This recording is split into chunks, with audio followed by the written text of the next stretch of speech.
Oke, langsung aja kita bedah materi kali ini. Buat kalian yang mantengin pergerakan market akhir-akhir ini, pasti nggak banget dong ada satu misteri gede yang lagi kejadian. Bener banget, kita bakal ngomongin anomali suspensi saham WBSA yang lagi rame diomongin. Kenapa coba? Saham yang baru aja IPO malah dikunci lama banget dibandingin saham lain. Ini tuh bukan cuma soal nungguin gembok dibuka, tapi ini soal memahami mekanika tersembunyi dari bursa kita. Di analisis kali ini, kita bakal bongkar datanya, ngebandingin status suspensi WBSA sama RLC, dan ngintip apa yang sebenarnya lagi dilakuin sama smart money atau uang besar di balik layar. Lewat materi ini, kita punya 5 poin utama. Pertama, misteri suspensi WBSA versus RLC. Terus, ketidakpastian aturan bursa. Ketiga, kita intip jejak transaksi di pasar nego. Keempat, ngebahas psikologi bandar waktu masuk fase FCA. Dan terakhir, proyeksi arah WBSA selanjutnya. Masuk ke bagian pertama, yaitu misteri suspensi WBSA versus RLC. Biar gampang paham keanehannya, RLC ini jadi tolak ukur yang paling pas buat kita.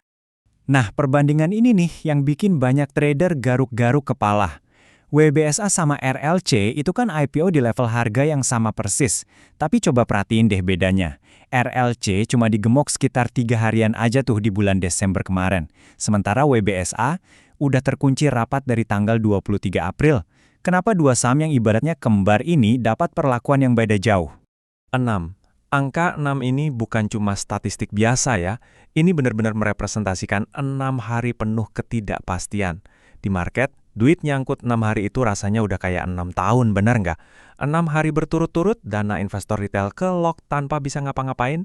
Durasi yang kelamaan ini jelas banget sebuah anomali dan pastinya bikin gregetan para pelaku pasar. Yang bawa kita ke bagian kedua, ketidakpastian aturan transparansi bursa. Kita lihat ada apa sih di balik anomali sistemik ini? Muncul deh satu pertanyaan retoris yang sering banget diangkat dari sumber-sumber analisis kita. Mengapa aturan UMA dan suspensi itu beda-beda buat tiap saham? Kadang ada saham baru naik 70%, langsung kena peringatan UMA.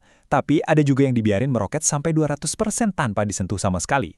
Gak adanya parameter pasti ini bikin retail ngerasa kayak lagi main tebak-tebakan. Gara-gara gak ada aturan tertulis yang transparan soal berapa hari pastinya sebuah saham harus disuspensi, rumor gampang banget nyebar. Sumber materi kita secara netral nyatet nih, ada spekulasi kuat di kalangan market. Mereka nanya-nanya, jangan-jangan ada kewajiban finansial tak tertulis yang harus dipenuhi emiten biar gemboknya cepat dibuka. Kita nggak memihak sama spekulasi ini ya, tapi ini jadi bukti nyata. Pas aturan itu abu-abu, market otomatis bakal bikin asumsinya sendiri. Lanjut ke bagian ketiga, jejak transaksi pasar nego. Waktunya kita ngintip kelakuan uang besar. Yang menarik banget dari data yang kita dapat ini adalah, di saat retail pada nyangkut dan gigit jari di pasar reguler, pasar nego tuh tetap jalan loh.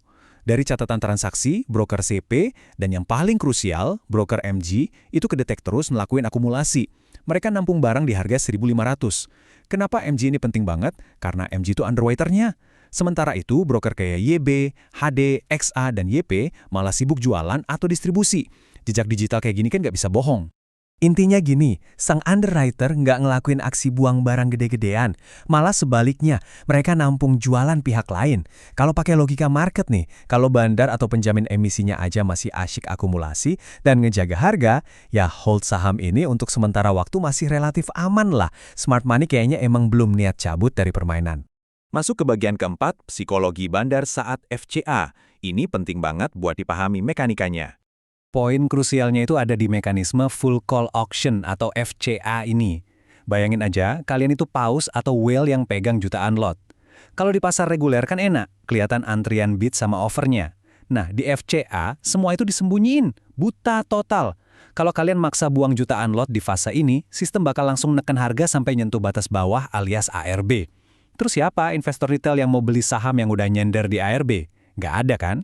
Karena asal buang barang di FCS cuma bakal bikin mereka ngejebak diri sendiri, si paus ini terpaksa mikir cara lain.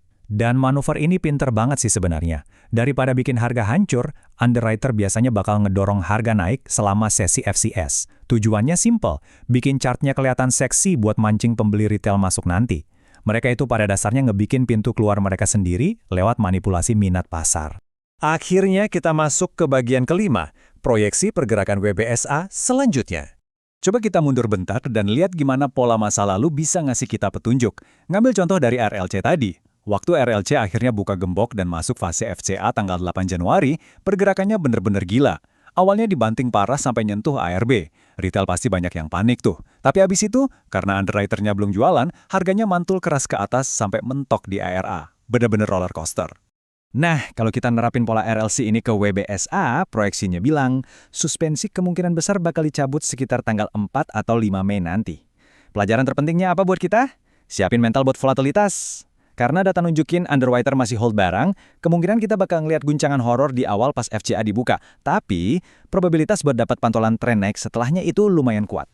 Sebagai penutup, anomali WBSA ini benar-benar ngasih kita bahan buat mikir soal sistem bursa.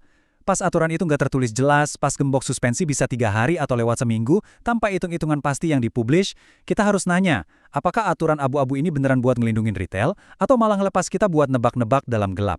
Sistem mungkin niatnya baik buat ngeredam spekulasi, tapi sebagai investor yang cerdas, kita harus selalu siap navigasi di area gelap ini pakai data dan kepala dingin. Sampai di sini dulu bedah materi kita kali ini dan sampai jumpa di analisis berikutnya.